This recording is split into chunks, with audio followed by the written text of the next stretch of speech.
Hi, everybody. Welcome. We'd said we were going to start the program at 12:15. I'm starting at 12:13 because you all were sitting in your seats so nicely. But Michael Parks is arriving just in time for the 12:15 program there in the back, so I'm glad we waited just a second. Welcome. Welcome to all of you. As you know, this is a very special event for us at USC Annenberg, and we're thrilled that you're here with us to celebrate the Selden Ring Award 2017.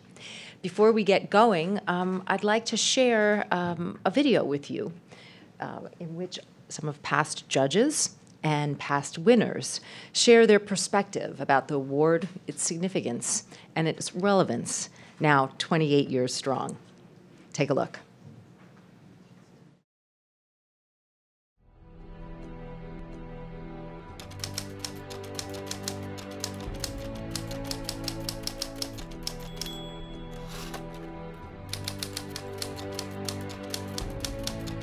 In a world where there's no investigative reporting, America wouldn't know very much about how wars are being conducted around the world. In a world where there was no investigative reporting, local citizens wouldn't know about how their school boards spend their money. They wouldn't know about corruption among their city council members and their mayors. It's hard to imagine what that world would look like. The history of the Selden Ring Award is very interesting. Selden Ring was a big real estate developer, Republican, a very wealthy man, who came to believe that the press had saved the Republic during the Watergate era. Breaking the story of the corruption in the White House really saved the democracy. One of the things that was important to him about the award was that it had a consequence, and investigative journalism work to produce, by way of its stories, a change for the social good.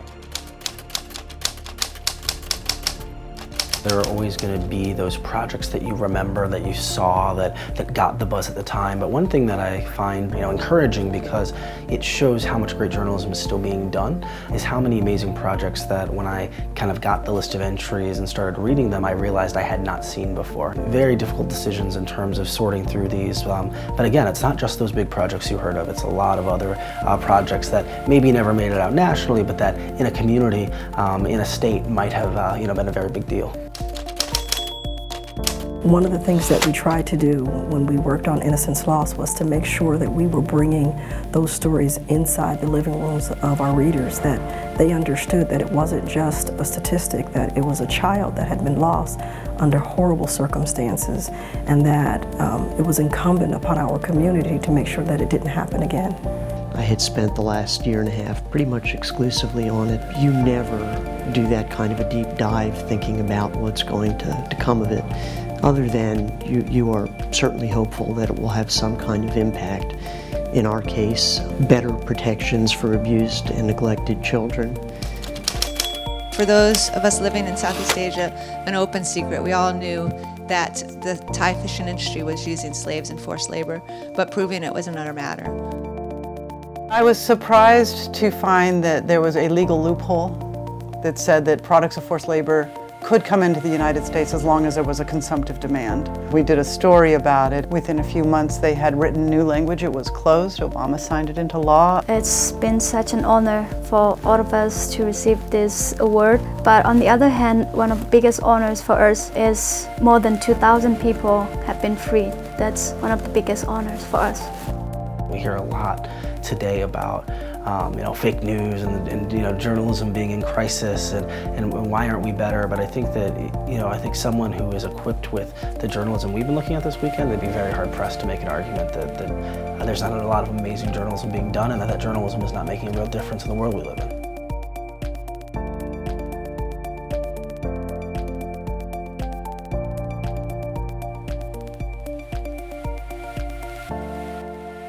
So before we begin our program, I'd like to introduce a few of our very special friends and guests. And I think I have to start with our most important friend and partner today, Cindy Miskowski, General and Managing Partner of the Ring Group and of the Ring Foundation. Fred Cowan, Ring Foundation board member, and he's here with his son Robert Cowan. Sandra Cass, legal advisor to the Ring Foundation. And Lynn and Michael Donner. Lynn is Selden Ring's niece. So thank you, as always, for your support. Special welcome to you, Brian, to this year's 2017 Selden Ring winner, Brian Rosenthal. He did that work at the Houston Chronicle and soon will be joining the New York Times as an investigative reporter in Albany. When do you start? In 2 weeks. In 2 weeks. Perfect. Perfect timing. And then I'd also like to acknowledge the students who are here from our investigative reporting classes and their faculty, David Madzarian and Alan Middlestadt. Thank you, as always, for participating today. Just to give you a little recap of the award's history. The Selden Ring Award was established by the late Selden Ring, a Southern California business leader and philanthropist. He established the award, as you heard referenced in the video, because he valued the importance of rigorous investigative journalism to our society and to our democracy. And the award recognizes high impact published investigative reporting, reporting that delivers direct results to cities and communities. Here's what happens. Journalists submit their entries in January. Thank you, Nancy Ruiz, who helms all those entries as they come in. This year, we had 69 submissions from outlets big and small, from the Albuquerque Journal and the Indianapolis Star to, of course, the New York Times and the Boston Globe, and, of course, the Houston Chronicle, home to this year's award-winning work.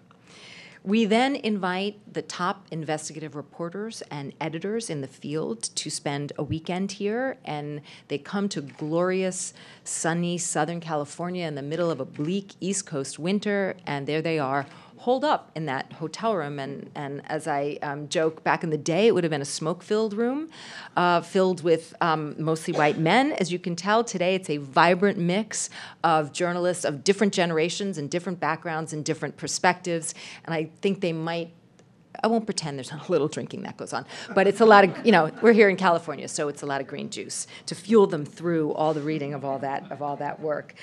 Judges this year included Dean Baquet, as you saw, of the New York Times, Robin Fields, managing editor of ProPublica, Wesley Lowery of the Washington Post, Kevin Merida, who's now at The Undefeated, and 2015 Selden Ring Award winners Audra Birch and Carol Marvin of the Miami Herald. 28 years it's been, and going strong. We've been lucky enough to be able to present this award, and it continues today. Thank you all and thanks to the generous support of the Ring Foundation.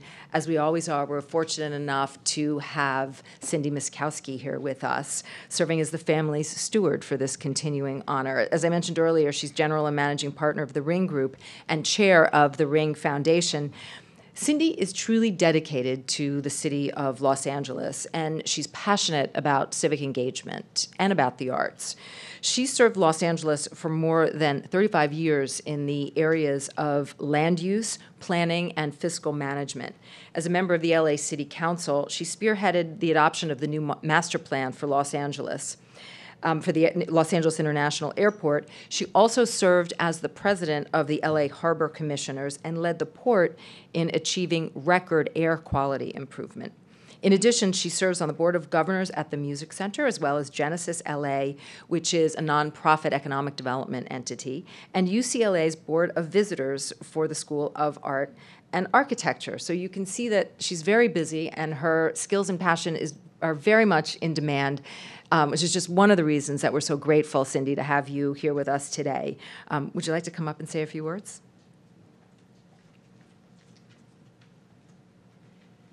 Thank you, Willow.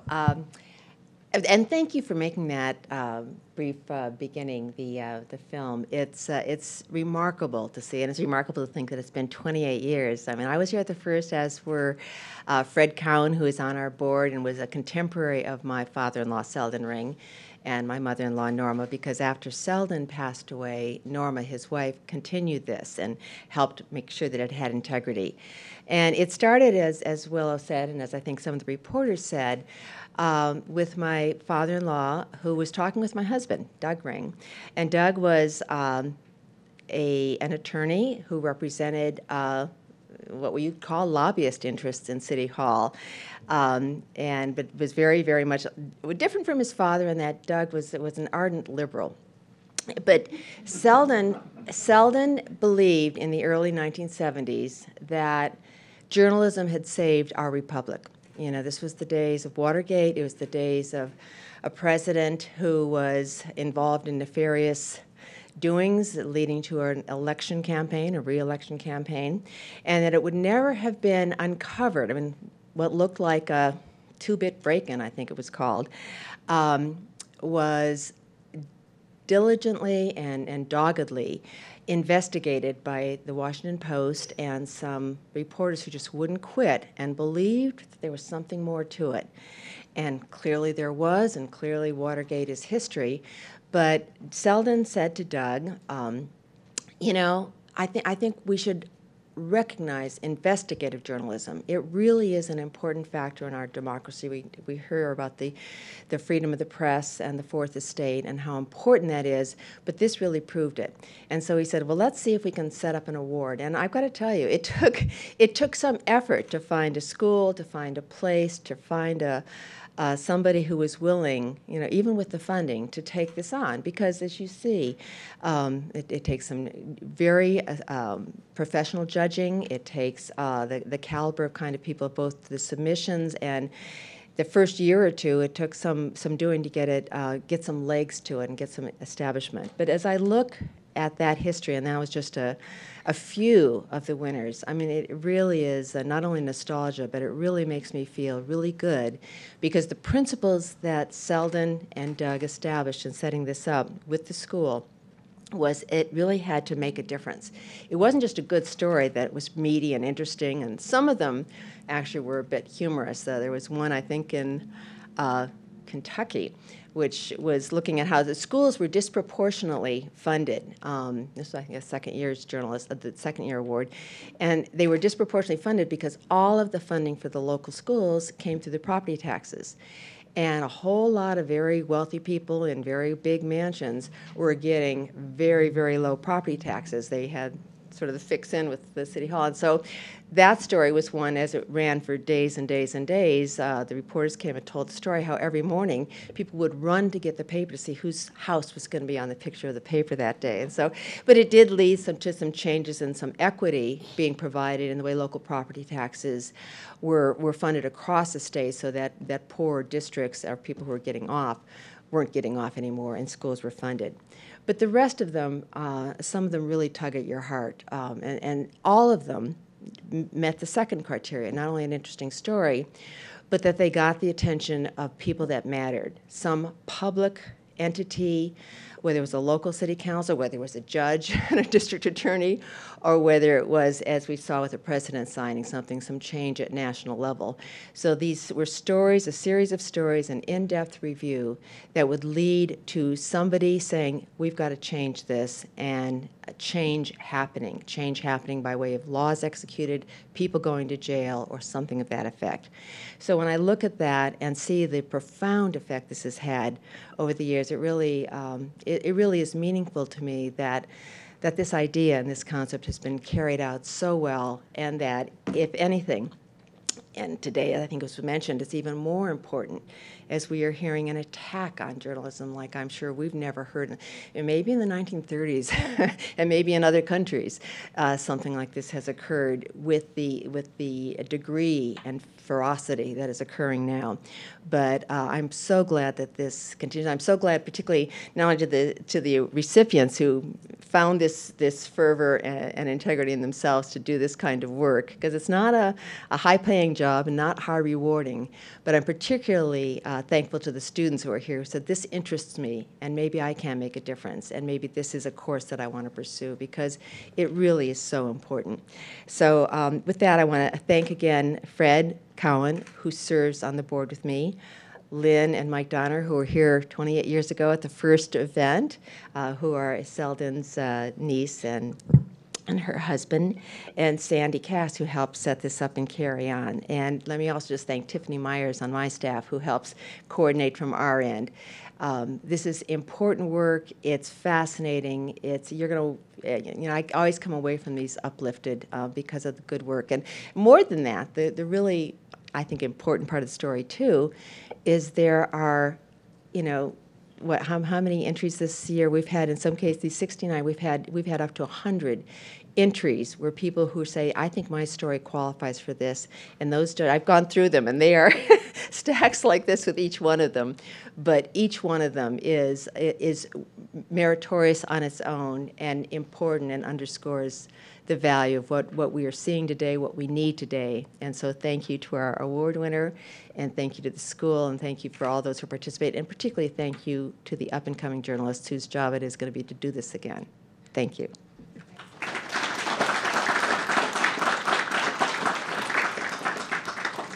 Thank you, Cindy. This year, we are delighted to present the 2017 Selden Ring Award to Brian Rosenthal of the Houston Chronicle for his series, Denied.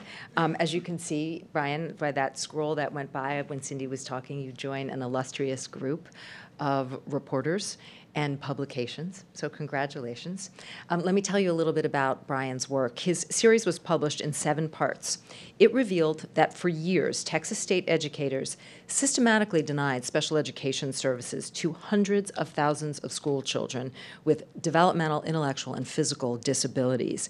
The reporting resulted in immediate and sweeping changes to state policy and freed up benefits that may now help a countless number of children with disabilities. The Selden Ring Judges Panel wrote that Brian's series vividly detailed the suffering caused by officials' imposition of an arbitrary cap on special ed at levels far lower than elsewhere in the nation.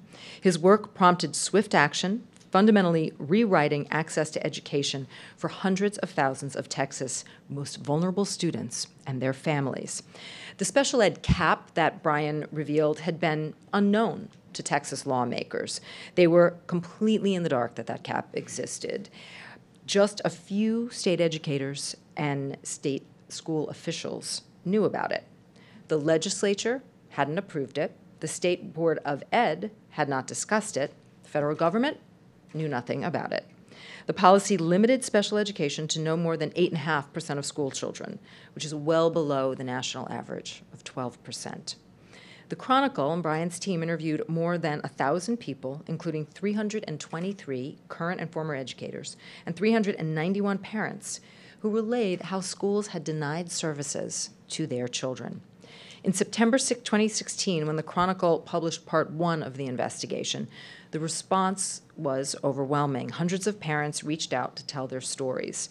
Educators, advocates, and school officials reinforced Brian's reporting, and they wanted to add to it. So after Part 1, Brian worked with photojournalists Maria de Jesus and reporters St. John Bernard Smith and Susan Carroll to publish 6 more installments, and you see some of them there, over the next 4 months. Brian's investigation led to a bipartisan chorus of outrage in the Texas legislature. State education officials have agreed to end the cap. Federal regulators have launched an investigation. Several large school districts, including Houston and Dallas, have hired third-party auditors to review their special ed operations. And now, Brian, after all that, we would like to present you with the 2017 Selden Ring Award for Investigative Reporting. Please come on up and join us.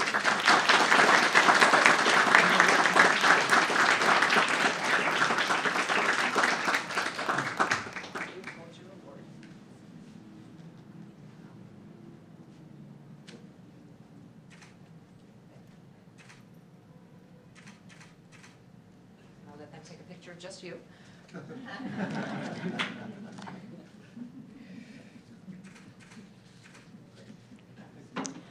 And Brian, I don't know if you're going to sit or up at the podium, but we've asked Brian to share a little bit of his work with us and the journey that got him here. Thank you. Well, first of all, thank you. This is a tremendous honor, so thank you to the Ring Foundation. Unlike a lot of different awards, the Selden Ring Award is just for one piece of work. There are not categories to it, and it honors specifically investigative journalism that makes an impact. And I can't think of a more important part of the work that we do as journalists. And so it's really a tremendous honor. I remember I used to work at the Seattle Times.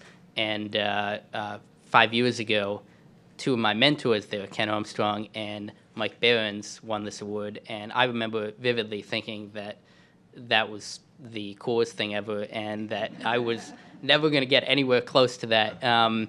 So this is incredible. And then a second thank you to everybody that worked on this project.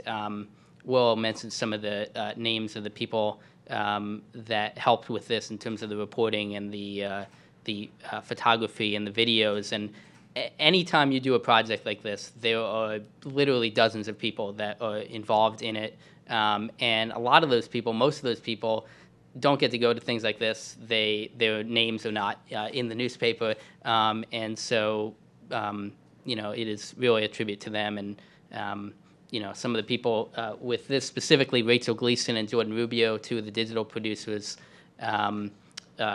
Will mentioned Marie de Jesus, and we're going to see some of her photographs here in a minute.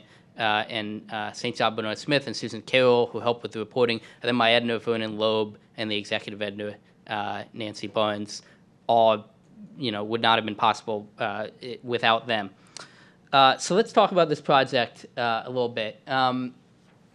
This is where it started for us. We got a tip from an advocate who told us that Texas had the lowest percentage of students in special education of any state in the country, and that was because the state was intentionally keeping kids out of services. And just to be clear about what this percentage means, you see this is the percentage of kids in special ed, and I think there's a misconception about special ed. So let me tell you what this percentage means. If you receive any type of special ed service, you are included in this percentage. So that includes kids who only get 10 minutes of speech therapy once a week. They're included in this percentage. This includes people who are kids who spend 100% of their time in a general education classroom. They just have an aide who comes in and helps them with a specific subject. And so this is all types of service. And you see Texas is the lowest, and it is by far the lowest. In fact, there's only one, they're at 8.6%. There's only one other state in single digits, which is Idaho. And the national average is around 13%. And this next graphic is actually even more surprising to me, which is that Texas had been pretty close to the national average. Then all of a sudden, and we don't have the dates here, but all of a sudden, in about 2004, something changed. And Texas, for some reason, started not having kids receiving special ed services.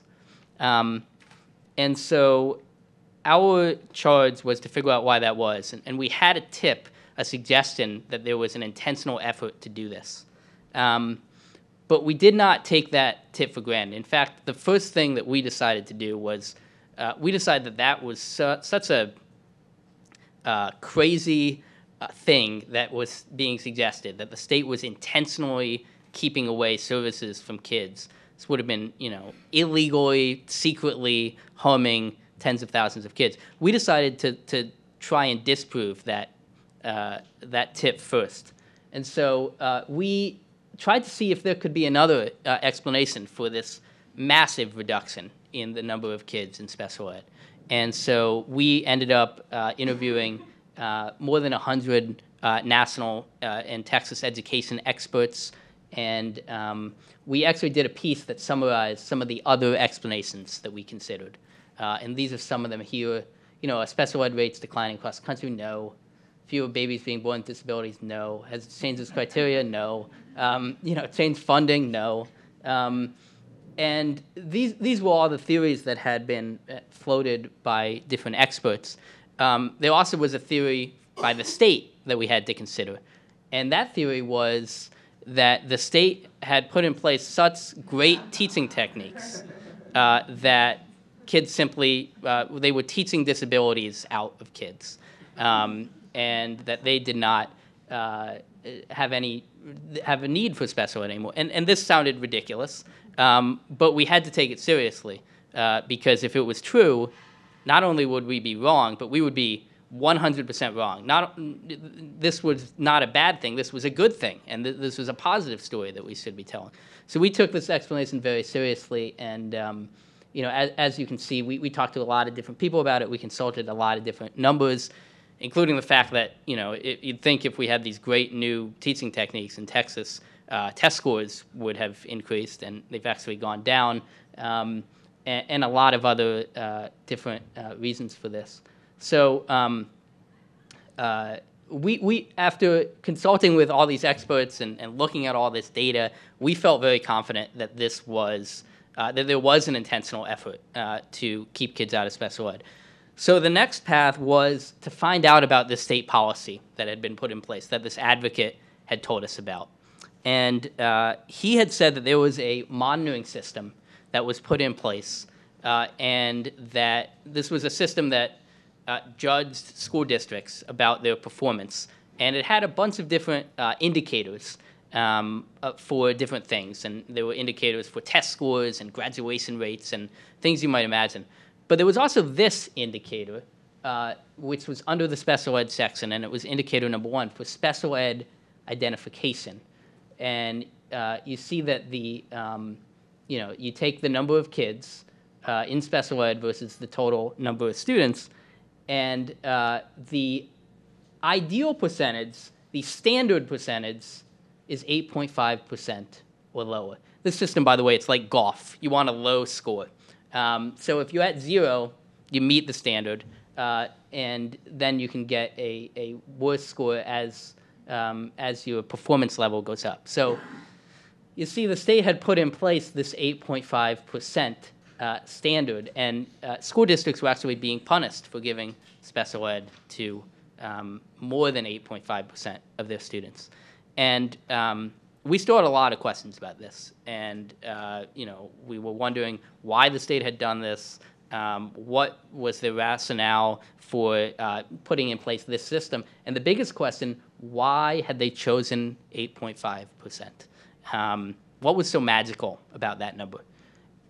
And so that's where this woman comes in, who played a very big role in this project, although she did not intend to do so. She was not she was not a someone who had come to us or had felt embarrassed about this policy. She was actually a very strong defender of this policy. She had helped create this policy while working as the state director of special education at the Texas Education Agency, and she had since moved to the private sector, where she is a consultant, and so we had talked to a lot of former TEA, Texas Education Agency employees, and a lot of them had not chosen to speak with us, but she was willing to speak with us, and to her credit, I ended up talking to her for a couple hours, actually, and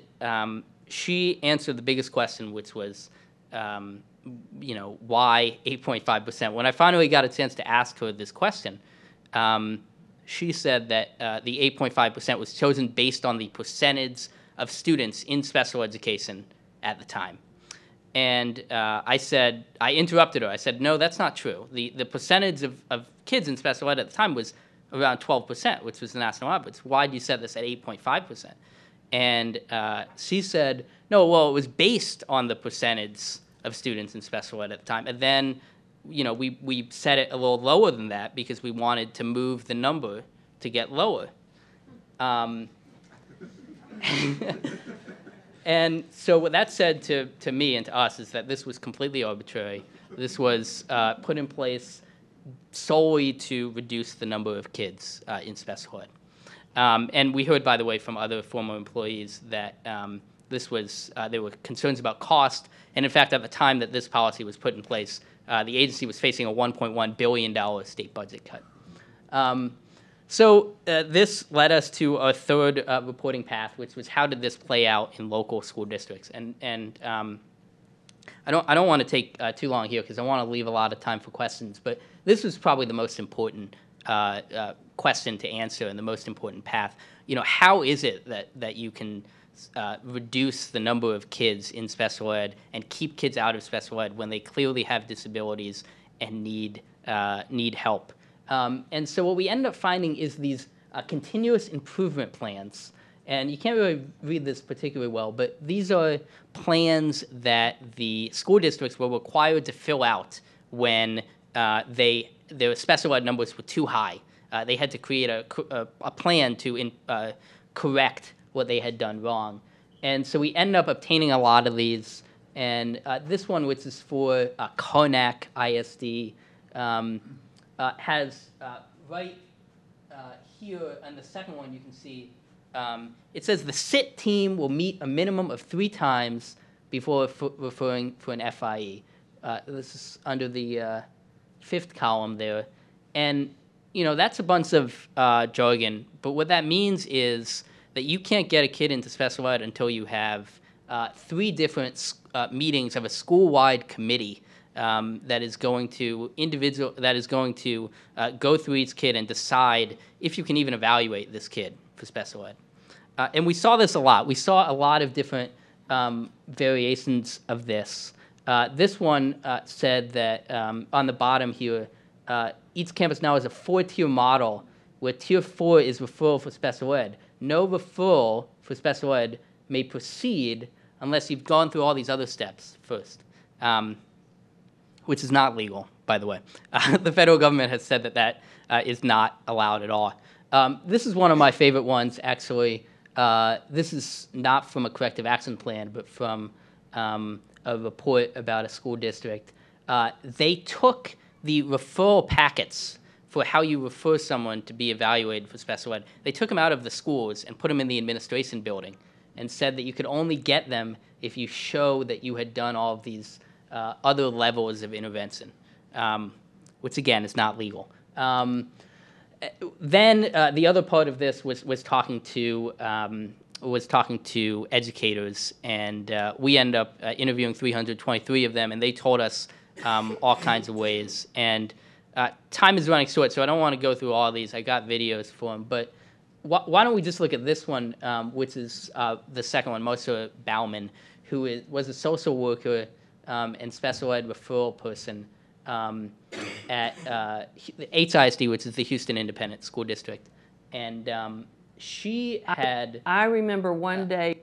Yeah, so what she's going to illustrate here is that most special ed teachers did not know this policy existed. They woke up one day and found that it was a lot harder to get kids into special ed, but they had no idea why. And she's talking about noticing that.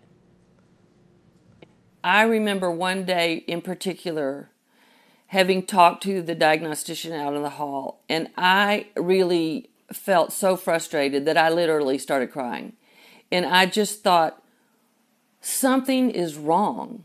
I don't know what it is. I don't know how to fix it. I don't know, like I said, I felt really like there was a new game and we didn't have the rules. And I would say, well, what do you want? What does it take? How do we get this to happen? Because before it was just a process and it went. And it was like, there was just like a wall and you could not get beyond the wall. And it was like, it just didn't make any sense. So we heard this over and over again from special ed teachers and principals and speech therapists and administrators. And, their testimony was very powerful as well. The final big reporting path and the really important one to bring this home for our readers was, how does this actually affect kids? What if you don't get special ed services? What does that mean? And so we end up. So this is the percentage graphic from earlier, where we talk about the percentage of kids in special ed everywhere else in the country versus Texas. You saw the percentages at the beginning, and when you think about percentages, it doesn't really seem like a whole lot. 8%, 12%, what's the difference? But then you realize that this is a percentage in Texas of 5 million school children. And so you realize that percentage means 250,000 kids who are not in special ed, who would be in special ed if other states, if Texas was at the percentage that other states were at. So we ended up talking to about 400 families, and hundreds of other families reached out to us. But some of their faces are here, and all the photography was by Marie de Jesus, who is an amazing photojournalist. And we really got inside the lives of all of these kids and more. And we figured out, we kept trying to figure out how this had affected them not being in special ed. This was a huge part of the story. And so I want to briefly tell you about this kid, Ronan Walker, who was the main story in part 1 of our investigation. He is 6 years old. He has been diagnosed with a condition similar to autism. And he can be a normal kid with his family, but he gets easily overwhelmed by crowds and by other people, which makes school very difficult for him because there are a lot of other people at school. So he would have meltdowns in school a lot, and his parents would tried repeatedly to get him into special ed, to get him some therapy to help with this, to get him an aide that can, see when he's having a meltdown and calm him down and kind of avert those problems. And the school repeatedly refused to do that, even when the meltdowns became more frequent to a point where he was suspended 11 times during his first grade year.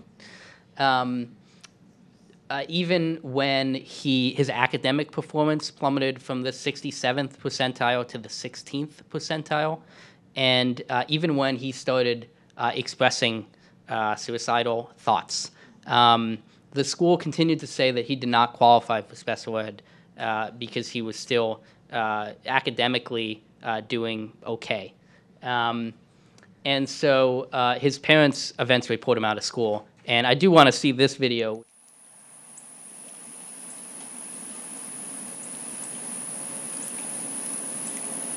You think the turtles like me, Mom?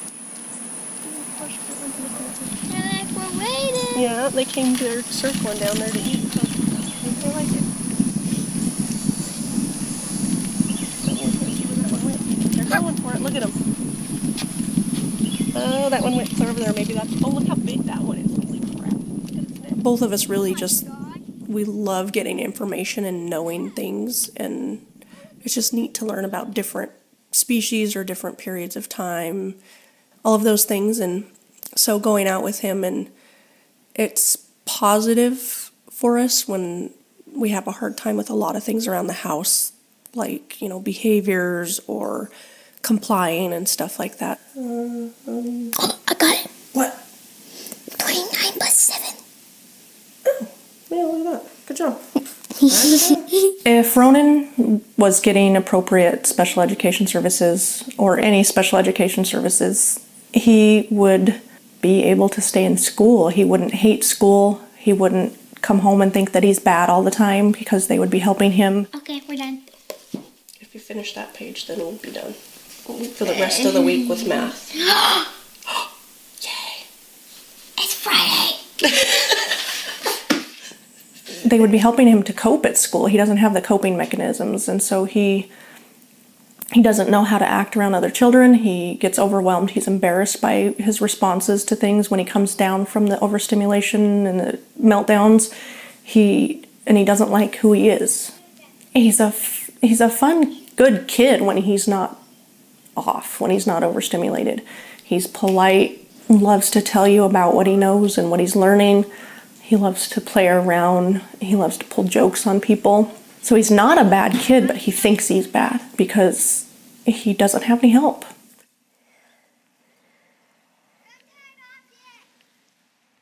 So, they eventually pulled Ronan out of school, which is something we heard a lot.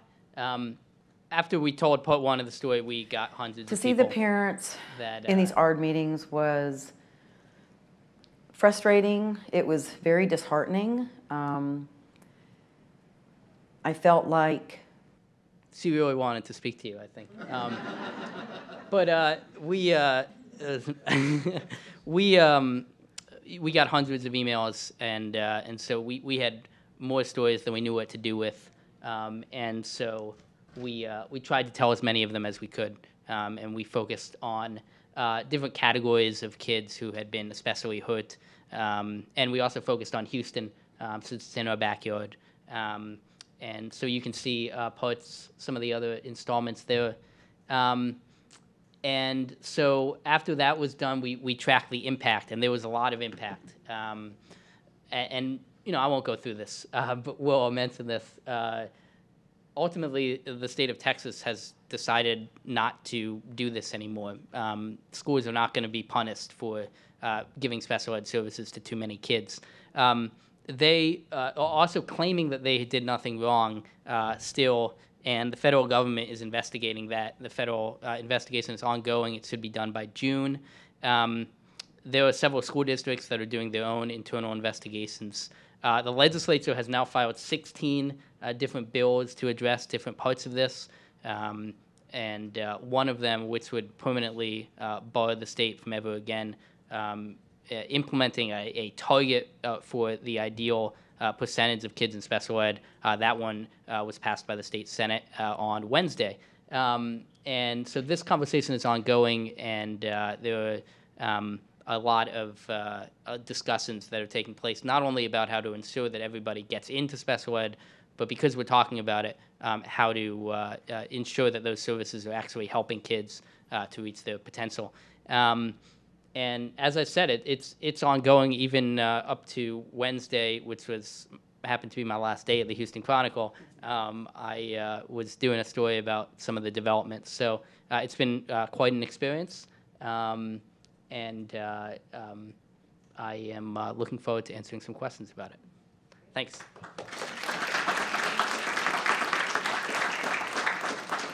It's always good when the journalist and reporter is open to being the subject. So I'd like to welcome our students, Sean Myers, why don't you come up, Moral Tavitian, Nurhan Mamoun, and Helen Carefoot.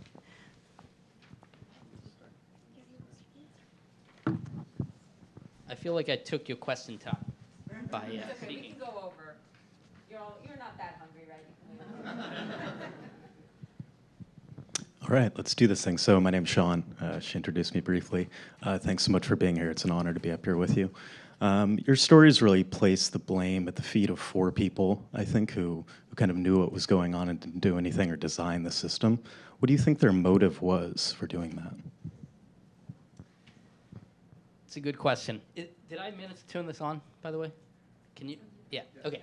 That's a really good question. I've thought about that a lot.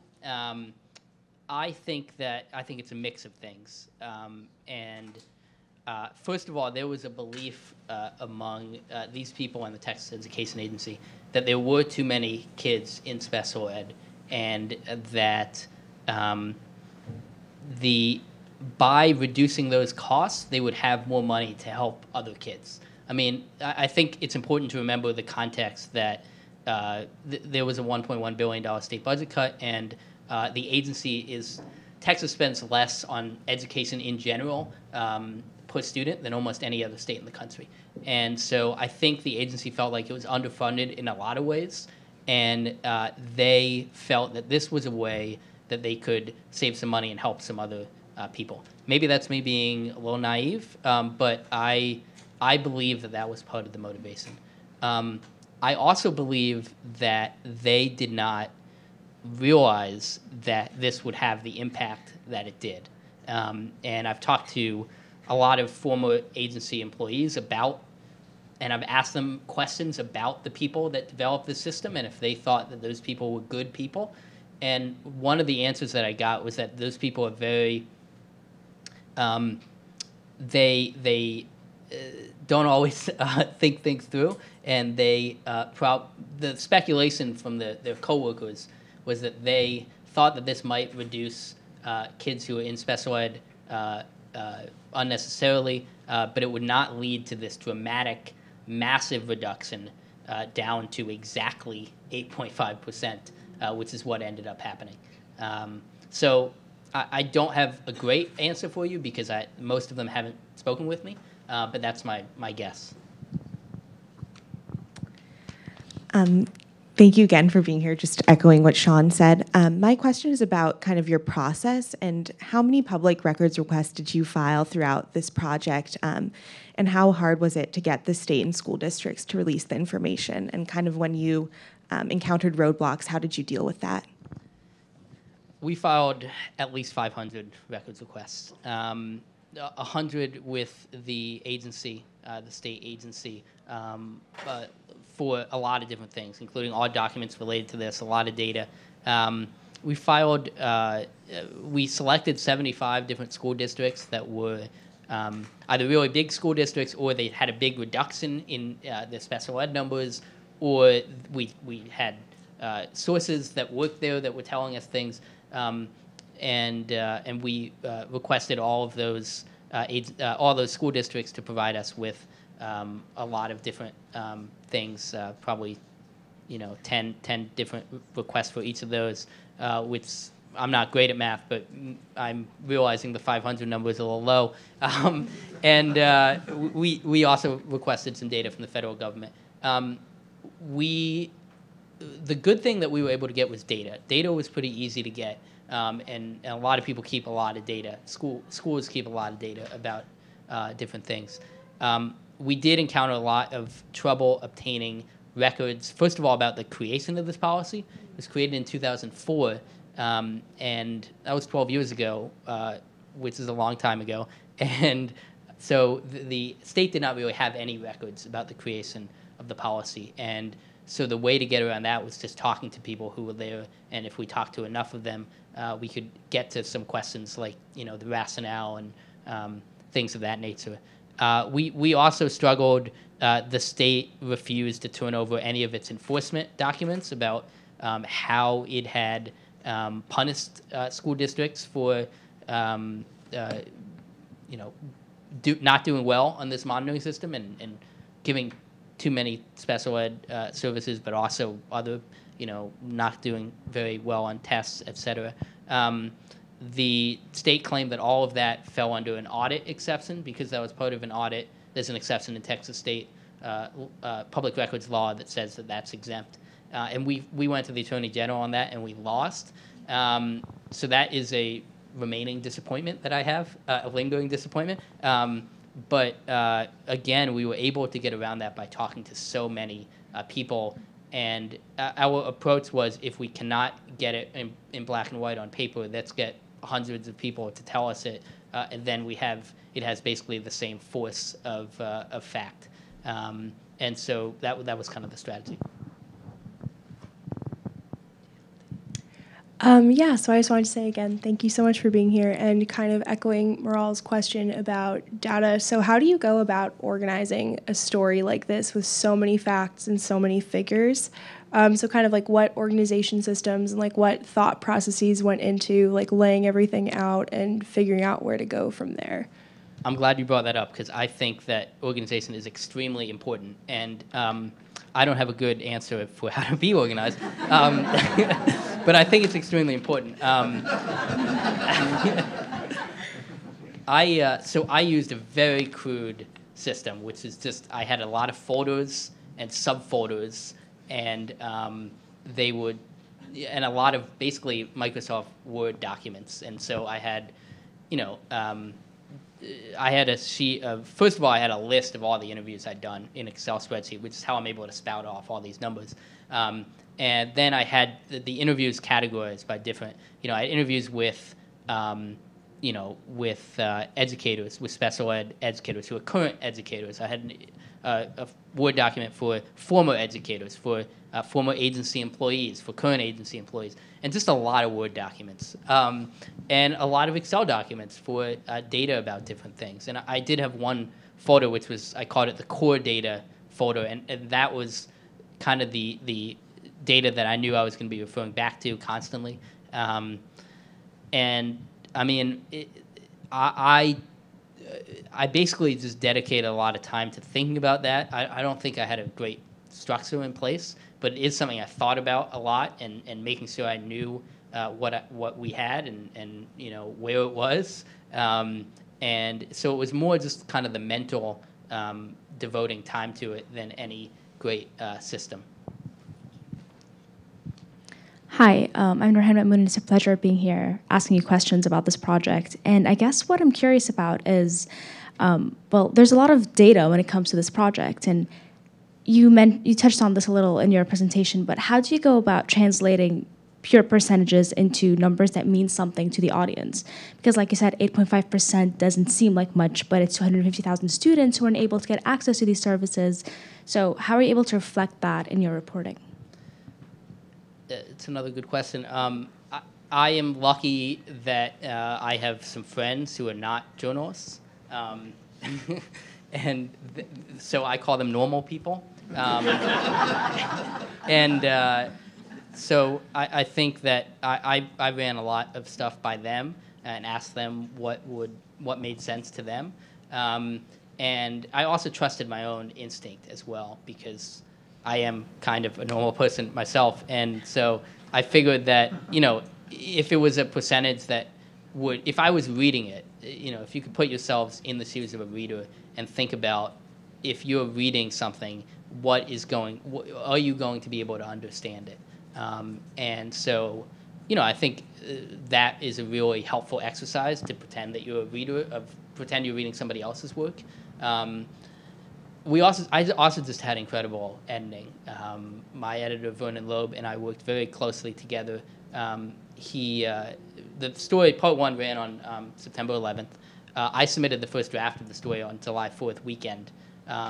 So that's a 2-month period, which is really long in newspapers. And we were working on that very question of what numbers to present, in what order to present them, how to make sure that people understood, how to be compelling, how to not overwhelm people. And it's just something that we thought about over and over again through draft after draft.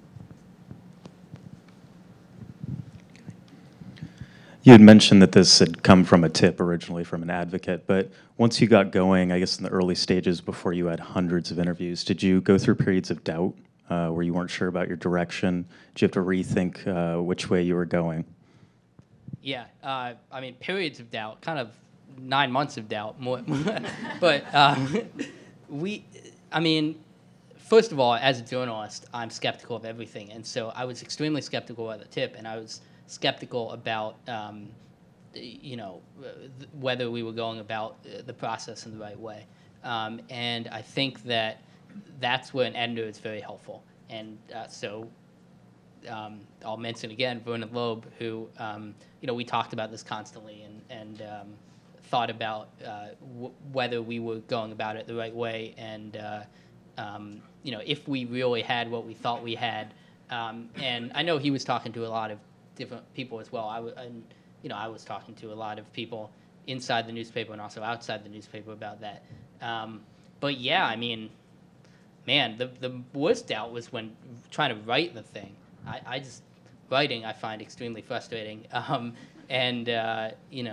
I really wanted to give up on the project at many points. But it's just kind of something you have to get through. What is your advice for small newsrooms trying to conduct big investigations, and how, as a journalist, you prepare yourself for that? Yeah, I've been so lucky that even with this project, I'm a beat reporter, and I have been covering, state government on a day-to-day basis, and I got 10 months off to do this. It's the type of thing that a lot of news organizations would not have the resources to do, and that's just a fact.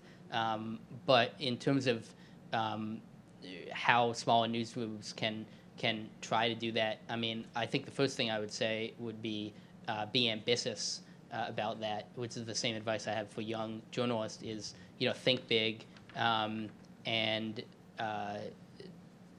just think about what it is, what it is that you are trying to do, and where you can find time to do it. In terms of resources, this did not really require that many resources. We had lots of records requests where they came back and they wanted us to pay thousands and thousands of dollars, and for the most part, we just said no, thank you to that. We did not have to expend a whole lot of money. I traveled around the state in a very old, not that old, but somewhat old car. I'm trying to sell it at the moment, actually, so I shouldn't. I shouldn't be too down on it.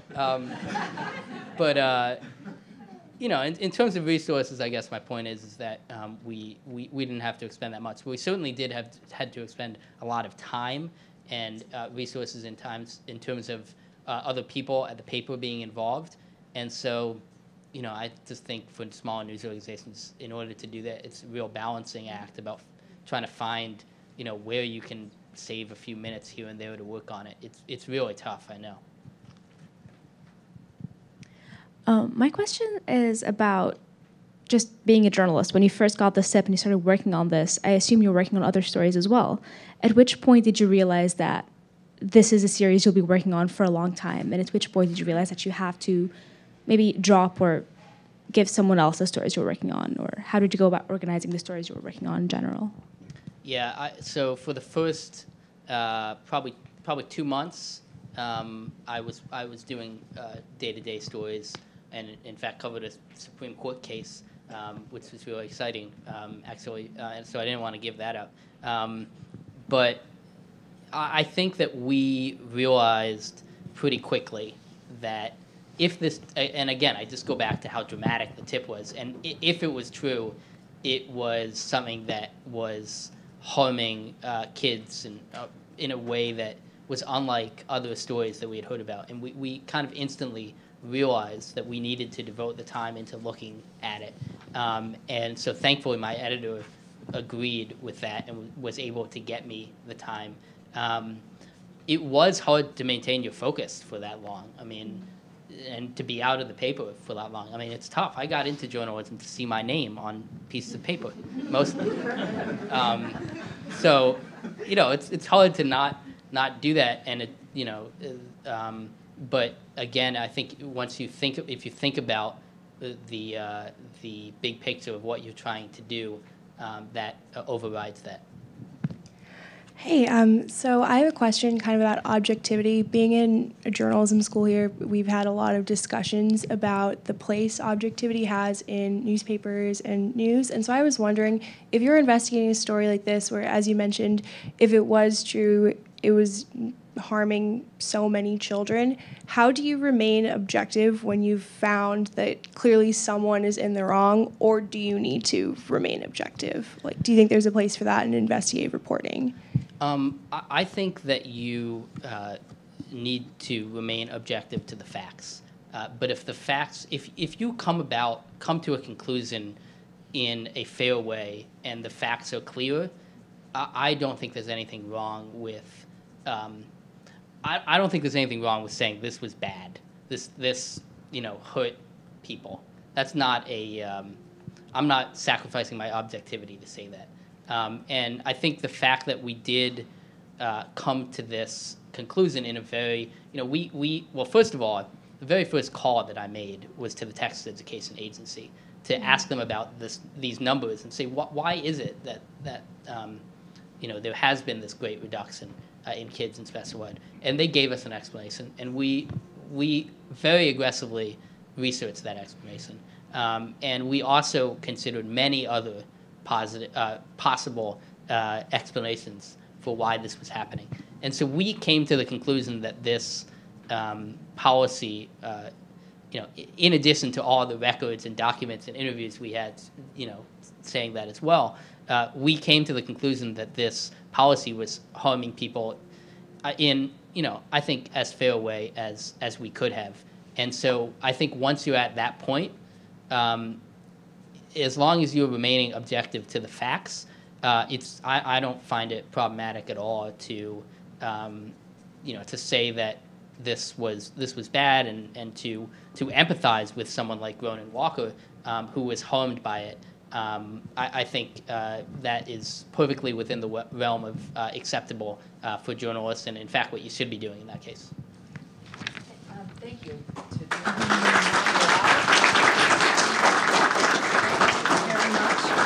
Brian, do you have some special guests here that we should recognize? Go ahead. Please introduce them. Yeah. My parents came all the way from Indiana just to embarrass me, mostly. But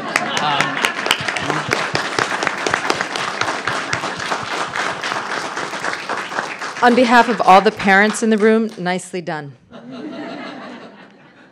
Thank you, Brian. We, now that we've dazzled you with Brian's work and our students, we just want to share a little bit of exciting news with you before we break for lunch. The Ring Foundation has deepened their commitment to investigative journalism and deepened their partnership with USC Annenberg by funding an endowed fellowship. And I, Cindy, thank you and the foundation from the bottom of my heart. Selden and your husband live on in your relationship with us, and we're grateful for you helping us shape the next generation of fierce and fearless investigative reporters. You know, as you all know now, more than ever, we need intellectually and ethically rigorous reporters to tell stories that matter, to hold people and institutions accountable, and by funding, supporting tuition for one of our grad students in one of our journalism programs, you will allow us to do that. So thank you very, very much. Brian, congratulations again for being the winner of the 2017 Selden Ring Award. And we now conclude our program, and I invite you all out to the patio for some lunch. Thank you all.